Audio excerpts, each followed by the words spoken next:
My earliest memory is one of my favorite memories. We had just moved to Baltimore, and there was a branch library near us, the Gwynns Falls, or it might have been called the Gwen Oak Library, and it had the best children's room. It was the coziest place on a dark, rainy day. It even had a fireplace in my memory, and a window seat. And it was just exactly the right size for a kid, and so I have very fond memories of going to that and the other branch near our house, which was the Edmondson. Libraries are huge. My mother is a children's librarian who worked in the Baltimore City school system for many years and still volunteers at the library in the small beach town near her home. Libraries were very important to my family. We went every week. We went, at that time, we moved on to the Catonsville branch of the Baltimore County Library System, and it was a huge deal. You went and you checked out all the books you could, and we were back in a week to do it again. It was one of the big communal activities in my family. The library I visit most often is the Central Library in downtown Baltimore of the Enoch Pratt. And it's a very beautiful space. And it's one that I've known again since I was a child. And I like the fact that it's beautiful. It makes me remember every time I walk in what an important part of civic life libraries are, and they should be beautiful. And I like older libraries, but I also love a lot of the modern libraries that have been built in recent years, and I'm pretty much happy in any library. Well, my mother is my favorite librarian. I was about to say, but if I have to pick someone other than my mother, I guess I would say it's a tie between Carla Hayden, who runs the Pratt system, whom I've gotten to know quite well, and there's a former Pratt librarian, Kathy Herrig, who now runs the mystery bookstore known as Mystery Loves Company in Oxford, Maryland. I use the library a lot in my actual work. I know that people don't necessarily think of books being set in the 70s and 80s as historical novels, but they are in a sense. Even if you've lived through those times as I have, your memory of them is not the most reliable guide.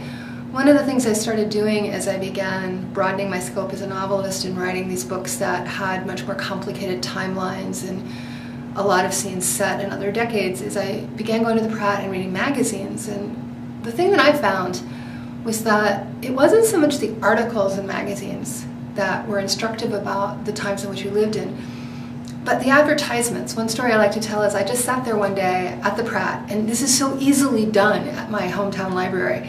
All of the magazines are there, they're bound, you can have them called up from the, I've just blanked out on what you call that place in the library where they keep everything in archives when they aren't on the floor. Stacks? The stacks. Yeah, I had one of those moments. You can call to the stacks and very easily get whatever magazines you want from any time if they're not already out on the shelf. And I was writing a novel about a teenage girl who made a disastrous mistake when she was not even 15. And one of the things that I would not have remembered about the mid-1970s, when I was the exact same age as this girl, is that in 17 magazine there were ads for Hope Chest. And I don't think that's something that we recall about our culture in the 70s, that teenage girls still married, and it was not uncommon for a girl coming out of high school to have that as her goal or her ambition. And so that's just one example of the way that going to the Pratt, reading the magazines, I read newspaper archives all the time, and I can be quite precise about things when I want to. I also then say, well, I'm a novelist, I get to make stuff up. But every now and then there's like a moment of serendipity. I needed my two characters to go to the movies on a particular weekend, and I checked the movie listings, and I found out that the two side-by-side theaters were playing Escape from Witch Mountain, so the PG movie that you would expect two teenage girls to go see, but on the other side was Chinatown. And it was great for my purposes to have these girls buy tickets to Escape from Witch Mountain and sneak into Chinatown. I think it's short-sighted and a horrible decision. I know a lot of librarians, and one of the things that I don't think is clear to people who aren't in touch with libraries is that they're doing more than ever because of budget shortfalls. There are people coming into libraries asking for help in writing a resume for the first time. They're asking for all kinds of services that you don't necessarily associate with a library, and librarians always provide them. Libraries are more essential than they've ever been in a world where information is coming at us from more different directions in more different formats. Libraries are one of the best places to get a sense of things. My mother was a librarian, and she always said, my job isn't to tell you what you want to know, but to guide you how to find out what you want to know. And I think one of the things that, as a lifelong user of librarians, as a former journalist, I really care about the provenance of information. I don't want to read Wikipedia. It's nice, it's interesting, it's a great communal thing, but it's, to me, that's no different from when you were 10 years old and you just copied the encyclopedia word for your paper. That's not research. And when you know what a library has, when you know things that are archived there, my home library has some amazing things. I got a behind-the-scenes tour last year, and particularly, just to take one example, the information they have on H.L. Mencken, the things that you can see in my library written in Mencken's hand.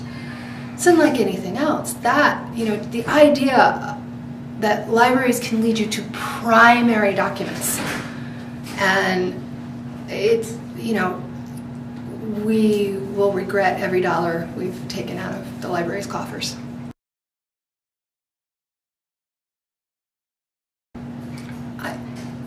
Personally, one of my books was banned and I was thrilled. It's great. You never get more attention than when you're actually a banned book. I just think it's a waste of energy. I'm aware, as a crime writer, I'm aware that there are people who say, oh, such and such a novel was found in the possession of this person who ended up committing a murder. They would have found the information somewhere, somehow. My next novel is The Most Dangerous Thing. It is, again, one of those historical, not historical novels set primarily in the 70s and early 80s about 5 friends with a terrible secret that will haunt them for 3 decades.